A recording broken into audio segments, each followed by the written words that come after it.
करोड़ों दर्शकों का मिल रहा साथ। एमपी की बात एमपी न्यूज के साथ। देश की राजनीति का मौसम हो या मध्य प्रदेश की सियासी चाल हो, दोनों बदली बदली सी नजर आ रही है।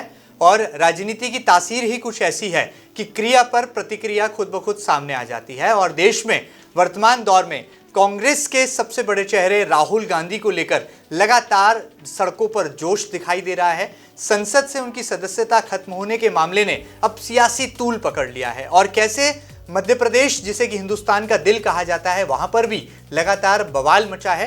क्या कुछ इस पूरे मसले पर राजनीति कह रही है और राजनीति की दिशा और दशा आने वाले कल का क्या भविष्य तय करने वाली है, तमाम मसलों पर बात करेंगे और कांग्रेस की अंदरूनी राजनीति को जानने समझने की कोशिश करेंगे। हमारे साथ कांग्रेस पार्टी के दिग्गज नेता, सेवा दल के पूर्व राष्ट्रीय अध्यक्ष श्री महेंद्र जोशी जी हमारे साथ इस खास कार्यक्रम में जुड़ेंगे। आपका बहुत बहुत स्वागत है माननीय जोशी जी। धन्यवाद।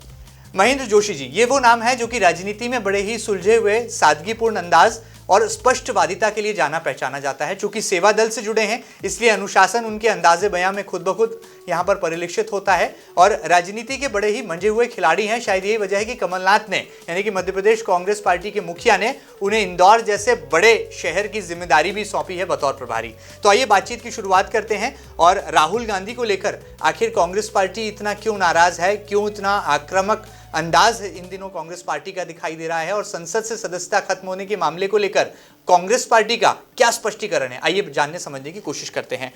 माननीय जोशी जी, सबसे पहले राहुल गांधी, आपकी पार्टी का वो चेहरा जिसमें आप संभावनाएं देखते हैं और देश में एक तरह से कहा जा सकता है विपक्ष की भूमिका का सबसे बड़ा चेहरा राहुल गांधी उभर कर आए हैं।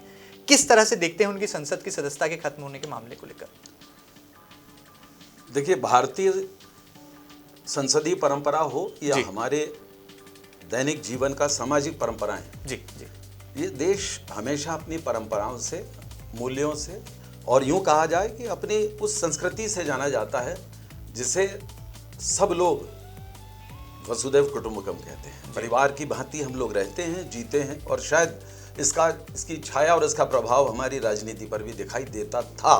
जी, मैंने था शब्द इसलिए इस्तेमाल किया, विगत 8-9 वर्षों में भारतीय राजनीति में जिस प्रकार से जी एक प्रतिशोधात्मक झलक सब चीजों की नजर आने लगी। राजनीति में मतभेद हो सकते हैं, पर मनभेदों में और इतनी दूरियां हो जाना ये शायद पहली बार नजर आता है। व्यक्ति को आधार मानकर उसके पीछे पड़ जाना। अगर आप हमारे विरुद्ध कुछ बोलेंगे, देखिए, हमेशा से भारतीय लोकतंत्र में आलोचनाएं का स्वागत होता रहा है। स्वयं भारतीय जनता पार्टी के वरिष्ठ नेता, जो बड़े साहित्य मनीषी रहे और अपने आप में एक बड़ी हस्ती रहे, अटल बिहारी वाजपेयी जी ने कई अवसरों पर यह बात कही है। हमारे देश के बहुत सारे समूचे संसदीय इतिहास में ऐसे अवसर हैं कि चाहे वो भारत की आज़ादी के बाद का गठन हो, जहां पर कि अपने विपक्ष के लोगों को भी बुलाया गया और उनको मंत्रिमंडल में शामिल किया गया। तो यूं कहा जाए कि सर्वसमावेशी राजनीति का और एक सोच का बड़ा जीता जागता उदाहरण रहा है। जी जी। विगत कुछ समय में आप देखिएगा कि आप लोकतांत्रिक तरीके से चुनी हुई तानाशाही सरकार के स्वरूप में नजर आने लगी मोदी सरकार। रास्ता लोकतंत्र का अपनाया गया, लोगों ने कहा बहुमत है, पर बहुमत कभी भी मदांध कर दे, आदमी को इतना अहंकारी कर दे कि वो व्यक्ति से बड़ा हो जाए, सिस्टम से बड़ा हो जाए, बस यही कुछ नजर आया है। राहुल गांधी जी ने सिर्फ इतना सा कहा जी। उन्होंने संसद में प्रश्न किए जो प्रश्न किए जाना चाहिए, जब हर एक सांसद की जिम्मेदारी है, और चूंकि वो हमारी पार्टी के नेता हैं, स्वाभाविक रूप से उन्होंने देश के 20,000 करोड़ रुपए पर एक प्रश्न चिन्ह लगाया और ये कहा कि शेल कंपनीज में या क्रोनी कैपिटलिज्म की झलक वर्तमान दौर में नजर आ रही है, सरकार को इस पर जवाब देना चाहिए। सरकार ने जवाब के लिए एक ही काम किया, पूछने वाले का मुंह बंद कर दिया। तो बात यहां से शुरू होती है, इसी का ये सारा झगड़ा यहां से शुरू होता है। राहुल गांधी को संसद से आप बाहर ला सकते हैं, सब कुछ कर सकते हैं, पर सवाल इस बात का है, मेरा ऐसा मत है और कई बड़े विद्वानों को मैं हाल ही में पढ़ता देखता सुनता रहा हूं, सबने इस बात को व्यक्त किया है कि शायद मोदी सरकार जो बहुत अत्यधिक अपनी राजनीति को बहुत बारीकी से अध्ययन करके कदम दर कदम उठाती है, ये कदम चूक कर गए। लेकिन राहुल गांधी का एक बयान आना कि मैं गांधी हूं, मैं माफी नहीं मांगूंगा, मैं वीर सावरकर नहीं हूं। तो क्या आपको नहीं लगता इस बयान के कई मायने निकल कर आए, और जिस तरह से भारतीय जनता पार्टी ने कहा कि इसमें राहुल गांधी का अहंकार झलकता है, आप क्या व्यक्तिगत तौर पर मानते हैं? देखिए, माफी न मांगना मेरा मानना है स्वाभिमान की बात होती है। भारत में आप देखिएगा, जिस इतिहास को हम सब लोग कहते हैं, महाराणा प्रताप ने इसी चीज के लिए उन्होंने माफी कहाँ मांगी थी। हमारे देश में बड़े बड़े दिग्गज रहे, भगत सिंह ने माफी कहाँ मांगी थी, सुखदेव ने माफी कब मांगी थी, राजगुरु ने माफी कब मांगी। ये अहंकारी नहीं थे, दरअसल ये अपने संकल्प के प्रति, अपने विचार के प्रति इतने दृढ़ थे। अगर उनको ये अहंकार लगता है, जिन्होंने माफी मांगी है उनको आप उनका स्तुति गान करें, हमें उससे तकलीफ नहीं है। पर सवाल ये है कि गांधी इस देश में कभी भी माफी का पर्याय नहीं रहा।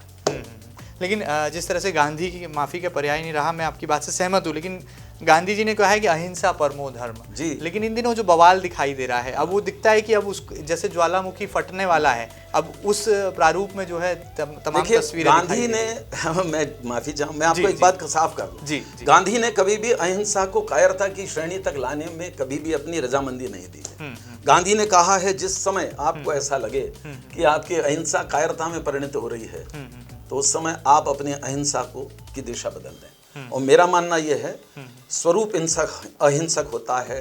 आज तक, अभी तक के जितने भी आंदोलन हैं, उसमें उसका नाम है संकल्प सत्याग्रह। इसमें सत्य के साथ आग्रह करने के का संकल्प लेकर सब लोग उतरे हैं। तो इसमें हिंसा कहाँ है? हिंसा तो है नहीं। हिंसा दरअसल जिनके मन में होती है, तो जाकी रही भावना जैसी, प्रभु मूरत देखी दिन तैसी, वो स्थिति है। तो क्या मान लिया जाए एक चुनावी मुद्दा जो है कांग्रेस के हाथ लग गया है और राहुल गांधी सहानुभूति की लहर पर जो है मिशन 2024 को पता करने निकल पड़े? राहुल गांधी ने कभी कहा ही नहीं है कि मैं चुनाव की जीत और हार में, न हार में न जीत में, किंचित नहीं भयभीत में, संघर्ष पथ पर जो मिला ये भी सही वो भी सही, उसी भावना के अंतर्गत राहुल गांधी चलते हैं। कहाँ ये चुनाव की बात कर रहे हैं? चुनाव के कैलकुलेशन में तो साहब सच बात यह है, भारतीय लोकतंत्र का एक बड़ा मजाक जो चलता है कि वोट किसी को भी दो, सरकार हम बना लेंगे।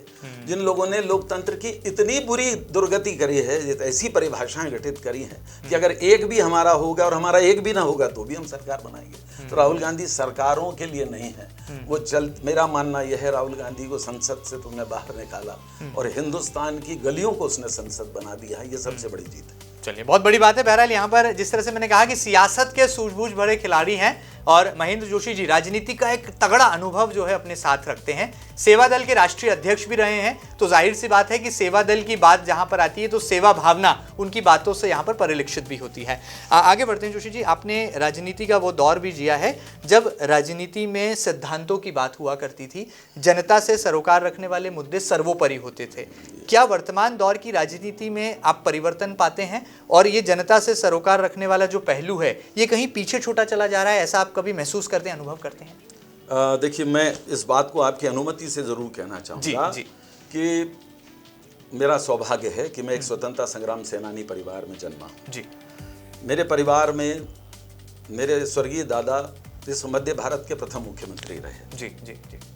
मैंने उनकी जीवन शैली को, मैं उस विद्यालय का विद्यार्थी हूँ जिसमें सादगी, और जिन्होंने खादी का कफन अपने लिए खरीद कर रखा था कि कहीं ऐसा ना हो कि मेरी मृत्यु पर मुझे कोई और कफन मोड़ा दिया जाए। एक तिरंगा साथ रखते थे कि मुझे कहीं ऐसा ना हो कि मेरी मृत्यु पर मेरे शरीर से तिरंगा अलग हो जाए। मैं उन संस्कारों में पला बड़ा हूँ और साथ में फिर मैं जिनके साथ में रहा हूँ, जिन लोगों के से मैंने जीवन में सीखा है, ये मेरा सौभाग्य है कि मुझे उन लोगों से ऐसी शिक्षा और दीक्षा मिली है कि जिससे मैं जानता हूँ कि राजनीति वो नहीं है जो आज की आम भाषा में दिखाई देती है। राजनीति एक जीवन का लक्ष्य है, मिशन है, उसके रूप में अगर काम करना चाहिए। कारण है, अगर आप जीवन में कुछ बनते हैं तो आपको सोनिया गांधी जी ने एक बहुत अच्छी बात कही थी बेंगलोर के एक अधिवेशन में जी, कि मैं चाहती हूँ कि मेरा कांग्रेस का कार्यकर्ता, कांग्रेस सेवा दल का कार्यकर्ता ऐसा बने कि वो बेज़बान की ज़बान हो और बेसहारा का सहारा हो। अगर आप किसी का सहारा बनते हैं, देखिए जो अपनी बात कह सकता है उसके लिए बहुत माध्यम है, पर मेरा मानना यह है राजनीति कहीं ना कहीं लोक नीति से परे होती जा रही है। लोगों से जब संपर्क कटा है तो लोग, मान के चलिए, मेरे को कहने में कोई कतई संकोच नहीं है, लोग आज की राजनीति और राजनेताओं के प्रति कोई अच्छा भाव नहीं रखते हैं। जी। वो इसलिए नहीं रखता, उसके लिए जिम्मेदार लोग नहीं हैं। लोग तो वो देखते हैं जो आप दिखाई देते हैं। और मेरा मानना यह है, सामाजिक जीवन में आपको वही सारी आपका आचरण तय करता है कि लोग आपके बारे में क्या बात करेंगे। तो आपको वो शुचिता, वो पारदर्शिता, वो सच मान के चलिए, वो सेवा भाव आपको अगर साथ लेके चलेंगे तो सच मान के चलिए, इस देश में गांधी तो सरपंच भी नहीं रहा ना, तो वो तो लोगों के दिल पे राज ऐसे ही करता रहा। उसके पीछे कारण था, गांधी कोई पदाधिकारी नहीं था। असल में हमारे यहाँ पर एक रीत चल बैठी कि मैं पद से बड़ा हो जाऊंगा। पद से पदाधिकारी हो सकते हैं, लेकिन नेता बनने के लिए नेतृत्व करने की क्षमता होना चाहिए। बहुत बड़ी बात है। और इसके लिए सेवा, मुझे लगता है, सबसे बड़ा धर्म है। बहुत सुंदर यहाँ पर आपने जवाब प्रस्तुत किया और मुझे लगता है कि आज के दौर की जो राजनीति है, जिसमें चिंतन और मनन का अभाव दिखाई देता है, उस अभाव में भी एक बड़ा प्रभाव जो है यहाँ पर उत्पन्न करती है आपकी ये तमाम बातें। आगे बढ़ते हैं। शायद आपकी ये जो सादगी और जो स्पष्टवादिता है या जो पारदर्शी वाला जो अंदाज है, यही आपको कमलनाथ जी की कोर टीम का एक बड़ा अहम सदस्य भी बनाता है। क्योंकि हम देख रहे हैं कि इन दिनों मध्य प्रदेश कांग्रेस पार्टी के मुखिया कोई बड़ा फैसला लेते हैं तो महेंद्र जोशी जी से जरूर जो है चर्चा कर लेते हैं, और इंदौर जैसे बड़े महत्वाकांक्षी राजनीतिक शहर की जब बात आती है तो जिम्मेदारी आपके कंधों पर सौंप देते हैं। क्या इसमें कोई और राज की बात छुपी है क्या? देखिए, मेरे लिए तो ये बड़ा शब्द है, एक बड़ा कॉम्प्लीमेंट हो जाता है कि कमलनाथ जी मुझसे पूछते तो क्या है जी, पर हाँ, मैं इतना जानता हूँ कि वो सर्व समावेशी हैं और एक ऑल इंक्लूसिवनेस उनके अंदर है।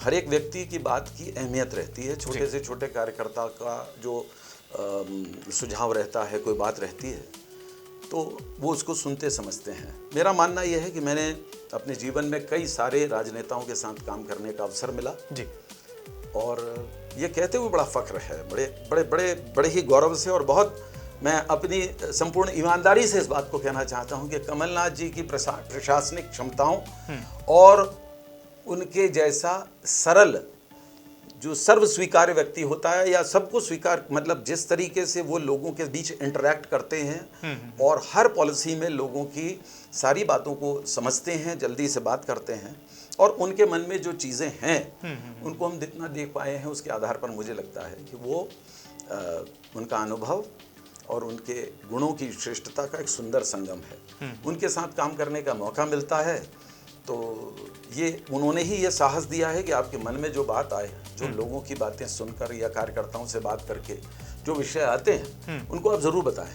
तो मुझे लगता है कि ऐसे राजनेता के साथ काम करने में आपको मान के चलिए, एक मुझे आत्मसंतुष्टि है कि मैं अब राजनीतिक जीवन पे केवल अपनी मर्जी से कहाँ अपने सफ़र के हम हैं, रुख हवाओं का जदर के हम हैं वाली राजनीति नहीं करता हूँ। मुझे मालूम है कि हाँ, मेरी एक डगर है, उसका एक हम सफ़र है, और जिस पर मुझे सफ़र करने के लिए कोई उद्देश्य है, बस इस उद्देश्य के साथ राजनीति कर रहे हैं। और मध्य प्रदेश के अंदर मैं ये बात कह सकता हूँ बड़े अच्छे कि मैं भी ईश्वर से प्रार्थना भी करता हूँ कि आने वाले वक्त में कमलनाथ जी जैसा नेतृत्व मध्य प्रदेश को मिले, तो उससे बड़ी चीज़ ये होगी कि इस मध्य प्रदेश की जो प्रमुख बातें हैं, जिसमें बेरोजगारी है, जिसमें एजुकेशन का इशू है, जिसमें फार्मर्स का इशू है, जिसमें ओवरऑल डेवलपमेंट की जो बात है, और उसका जो ब्लूप्रिंट मैं कमलनाथ जी की बातों में झलकता है, मुझे लगता है शायद मध्य प्रदेश के स्वर्णिम भविष्य के लिए अब एक बार कमलनाथ जी के वही हस्ताक्षरों की बहुत आवश्यकता है। लेकिन 18 महीनों की सरकार में अवसर तो आपको दिया था जनता ने, लेकिन उस दरमियान क्या आपको नहीं लगता है कुछ कमियां रह गई कि बनी बनाई बात जो है बिगड़ गई और आपके अपने ही आपसे रूठ गए और सरकार जो है दूसरे विपक्ष के पाले में चली गई? 15 महीने की सरकार थी, आप जो कह रहे हैं बिल्कुल ठीक बात कह रहे हैं। 15 महीने सरकार थी, उसमें कुछ महीने हमारे पास 11 महीने कुल मिलाकर मिले, बाकी चुनाव के कारण हुए। पर मैं आपको इतना जरूर कहूँगा कि 11 माह में इतना बैकलॉग रहता है, क्योंकि मैं किसी की आलोचना स्वरूप नहीं कर रहा हूँ, हो क्या रहा है यहाँ पर एक बड़ी पॉपुलिस्ट किस्म का अप्रोच के साथ में कि लोग ताली बजा दें और सारी सब चीज़ें हो जाती है। तालियां बजाने से घर नहीं चलते, अंधेरों को दूर करने के लिए दिए जलाना पड़ते हैं। दिए में कुछ तेल भी चाहिए, एक बाती भी चाहिए, और रोशन करने वाला एक हाथ भी चाहिए। बस यही कमी है, उस अंधेरे को छांटने में लगे ही थे कि कुछ घर को आग लग गई घर के चिरागों से। तो अब एक बात बताइए साहब, सारी राजनीति और हमारी तो हर चीज़ विश्वास पे टिकी है। जो लोग आज तक हमारी विचारधारा के साथ थे, वो कल अचानक किसी एक अपने विशेष प्रयोजन के लिए विपरीत विचारधारा में जाके मिल जाएं तो उनके बारे में क्या कहा जाए। मुझे लगता है वो प्रासंगिक भी नहीं है कि अब उनके बारे में बात की जाए। लेकिन आपको नहीं लगता कि मध्य प्रदेश में कांग्रेस का वन मैन शो दिखाई देता है, कमलनाथ जी दिखाई देते हैं, और जब भी कोई रणनीति की बात आती है तो लास्ट फैसला जो है वो कमलनाथ जी करेंगे? देखिए, ये घर में मुखिया एक होता है और मुखिया के रूप में कमलनाथ जी सर्व स्वीकार्य हैं जी। सब बोलते हैं, क्योंकि आयु में, वरिष्ठता में, ज्ञान में, हर चीज में, सब चीजों में, क्षमताओं में कमलनाथ जी को श्रेष्ठ माना गया। तो परिवार का मुखिया है। वो जो बोलते हैं, वो जो सोचते हैं, वो जो सब करते हैं, उसके पहले बड़ा सुविचारित विचार होता है जिसके ऊपर लोग बातचीत करते हैं। सबसे मिले, सबसे बातचीत करी और उसके बाद में बस हाँ, ये जरूर है कि हमारे पास एक सुंदर और प्रभावशाली चेहरा है जिसका नाम कमलनाथ है, तो वो हमारा मुखिया है। इसीलिए हमारा, वो आपको सब अकेले दिखाई देते हैं, वो अकेले नहीं हैं, वो अकेले में सबको समेटे हुए हैं और सबको एक बुके है। उस बुके में जो सबसे जिसको बांध के रखने वाला डोरी है, उसका नाम कमलनाथ है। चलिए, बहुत सुंदर। यहाँ पर सियासत के तमाम जुड़े सवालों पर बड़े ही सूझबूझ के साथ जवाब देते हैं और महेंद्र जोशी जी अपनी राजनीति की अब तक की तजुर्बे को, अब तक के अनुभवों को यहाँ पर जो हमारे साथ साझा कर रहे हैं। बतौर इंदौर शहर कांग्रेस प्रभारी, क्या आप पाते हैं इंदौर शहर कांग्रेस की कहानी का किस्सा कब खत्म होगा? और जब आपको कमान दी गई तो ये उम्मीद तय थी कि आप एक ऐसा सूझबूझ भरा जवाब, या कहा जाए एक ऐसा निष्कर्ष निकाल करके कमलनाथ जी को देंगे जिस पर कमलनाथ जी मोहर लगा देंगे। क्या वो जवाब बन चुका है और कब ये इंतजार खत्म होने वाला है? इंदौर शहर कांग्रेस की कुर्सी का किस्सा कब इस पर दी एंड लिखा होगा और कौन सा चेहरा इस पर स्पष्ट होगा? मुझे कुछ सेकंड हंसने का मौका जरूर दे दिया। बिल्कुल। मैं इस प्रश्न को इतनी बार सुन चुका हूँ। जी जी, बिल्कुल, जाहिर सी बात है कि हर बार मुझे नए उत्तर सोचने की न तो अब मेरे पर क्षमता बची लेकिन हाँ जी, स्वाभाविक है ये प्रश्न है। और मैं आपको सही बता रहा हूँ कि अभी कल एक किसी अखबार ने जी आपका डिमोशन कर दिया था, चुटकी लेते हुए लिखा भी था। जी जी, राजनीति में कभी डिमोशन नहीं होता। जी जी, मेरा मूल पद कार्यकर्ता का है और वो मेरे हमेशा साथ चलता है। बिल्कुल बिल्कुल। मैं कांग्रेस पार्टी का 11 साल राष्ट्रीय अध्यक्ष रहा। उसके बाद विगत 5 वर्षों से मैं राष्ट्रीय सचिव हूँ। कमलनाथ जी ने मुझे एक जिम्मेदारी दी। जिम्मेदारियों के में ऊंचा और नीचा और छोटा और बड़ा नहीं देखा जाता, वो जिम्मेदारी होती है और जिम्मेदारी देने वाला आपके प्रति जो विश्वास व्यक्त करता है वो सबसे बड़ा पद होता है। मैं यहाँ आया हूँ और कुछ संयोगवश जो अध्यक्ष पद का विषय है वो विवादित तो नहीं हुआ, यूं कहिए, लेकिन लंबित बहुत हो गया। हाँ बिल्कुल, रुकावट के लिए लंबा तो हो गया वो। हाँ, वो उसको खेद को मैं कई बार व्यक्त भी कर चुका हूं। लेकिन हाँ, ये बात सच है। पर एक सबसे बड़ी बात इससे निकल के आई, मुझे, मेरा मानना यह है कि मैं आपदाओं को भी अवसर में बदलता हूँ।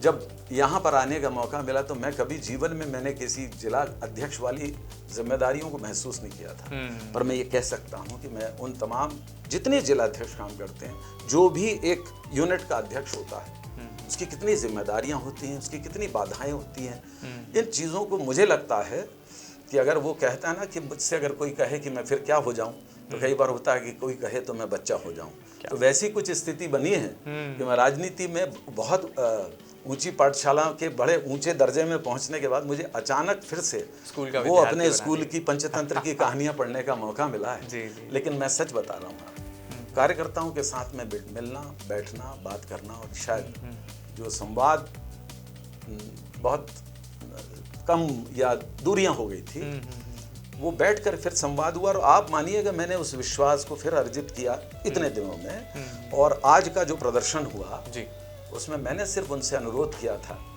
कि आज की जिम्मेदारी मैं आप पर छोड़ता हूँ। और मेरा ये मानना ये है कि जब आप घर में कई बार एक पद का या मुखिया का अभाव होता है कि भाई चलिए हमारे शहर का अध्यक्ष कौन है, तो हर व्यक्ति ने अध्यक्ष की भूमिका में जो अपने एक बहुत बड़ा काम करके दिखाया, वो शायद मेरी उपलब्धि भी हो गई। हाँ, ये ज़रूर है कि शायद मैं अगली बार आपसे मिलूं तो मेरे मिलने से पहले आप हमारे शहर के अध्यक्ष से इंटरव्यू करें। तो अभी भी लेकिन सवाल पर से पर्दा उठा नहीं है। जो नाम है, जिस तरह से गोलू अग्निहोत्री एक नाम संभावनाओं में दिखाई दे रहा था, अरविंद बागड़ी जिनके नाम का ऐलान हो चुका था लेकिन कहानी अब होल्ड पर है, या और कोई नया नाम आने वाला है? कोई चौंकाने वाला निर्णय तो नहीं लेने वाली कोई आपकी पार्टी, कांग्रेस पार्टी?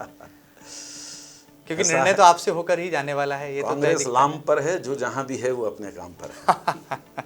यानी कि अभी संभावनाओं वाले चेहरों को जो है इंतजार और करना होगा, ये कहा जा सकता है। नहीं, वो तो क्षणिक मैटर है, खाली निर्णय सब चीज़ें हैं, दस्तखत होना बाकी कठिन है बस। नहीं, वो भी नहीं है, लेकिन बस कहते हैं कि ना कि वो ये कहकर हम दिल बहला रहे हैं कि बस वो हो चल चुके हैं, वो आ रहे हैं, बस वो आ ही रहे हैं।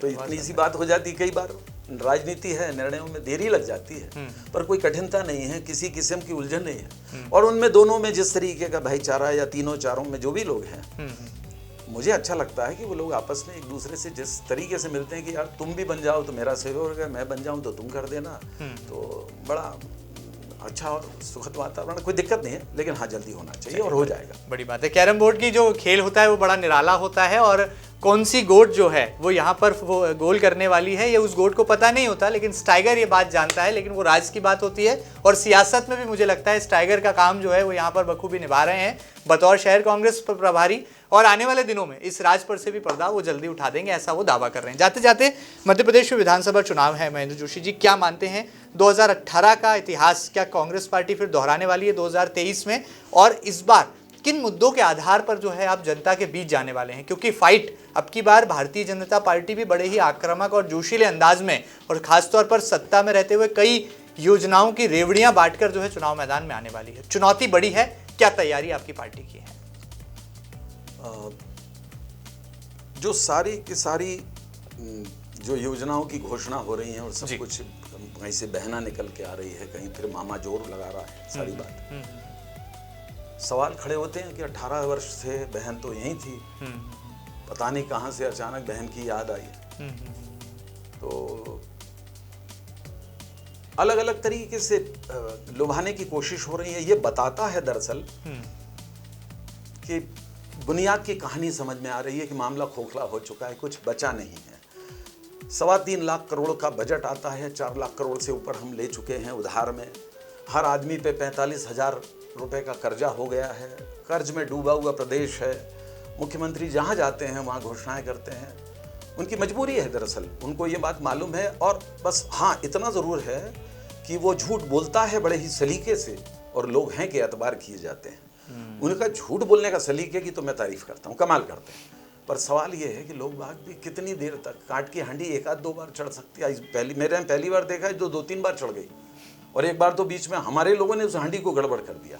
लेकिन अब मैं आपको बता रहा हूँ, चूंकि मुद्दे आधारित चुनाव होना चाहिए, मेरा ये मानना है, मेरा विनम्र निवेदन है, मैं एक सामान्य व्यक्ति के रूप में कहता हूँ, आप अपने बच्चों के भविष्य को लेकर, मध्य प्रदेश के भविष्य को लेकर, हमारी बहन बेटियों की सुरक्षाओं को लेकर, हमारे आने वाले समय में बुजुर्गों की बातों को लेकर, एजुकेशन की बात को लेकर, एम्प्लॉयमेंट की बात को लेकर, हमारे हेल्थ सिस्टम की बात को लेकर, इन सब चीज़ों के इशू बेस्ड चुनाव होना चाहिए। और कमलनाथ जी ने कहा है कि मैं अपने 15 महीने का हिसाब लेकर आता हूं, तुम अपने 18 वर्षों का हिसाब लेकर आओ। मज़ेदार चीज़ ये है कि वो कुश्ती अकेले और मंच पे ही लड़ते हैं, वो कभी मैदान में उतरने की हिम्मत नहीं करते हैं। 2023 का मैदान बड़ा स्पष्ट है कि इस बार जनता ने स्वयं तय करा है, जो लोगों का मूड साफ नजर आ रहा है कि लोग बदलाव के पक्ष में हैं और सकारात्मक बदलाव के पक्ष में हैं। उनकी उम्मीदें कहीं ना कहीं कांग्रेस और कमलनाथ जी से है। और मेरा मानना यह है कि 2023 में, इसलिए नहीं कि मेरी पार्टी है तो मुझे कहना चाहिए, लेकिन बहुत सी चीज़ें हैं, हवाओं में, फिजाओं में आपको खुशबू या बदबू दोनों महसूस होती है। तो खुशबू कांग्रेस की तरफ समझ में आती है कि हाँ, अब समय बदल रहा है, लोग बाग इस बात के लिए तैयार हैं, और 2023 में कांग्रेस की सरकार बनेगी, ये मेरा पूरा विश्वास है। चलिए, बड़ी बात है, यहाँ पर विश्वास भी जता रहे हैं, दावा भी कर रहे हैं, और कमलनाथ जी के सच्चे सिपाही होने के साथ साथ कांग्रेस पार्टी के लिए एक निष्ठावान नेतृत्व बनकर भी उभर रहे हैं महेंद्र जोशी जी। और अपनी बातों से जनता से सीधा संवाद स्थापित करना और जनता की भावनाओं को अपनी पार्टी के मुखिया तक पहुंचाना, ऐसे में सेतु की भूमिका भी निभा रहे हैं महेंद्र जोशी जी। उनकी बातों में साफ तौर पर यह दिखाई देता है कि मिशन 2023 के लिए कांग्रेस पार्टी तैयार है।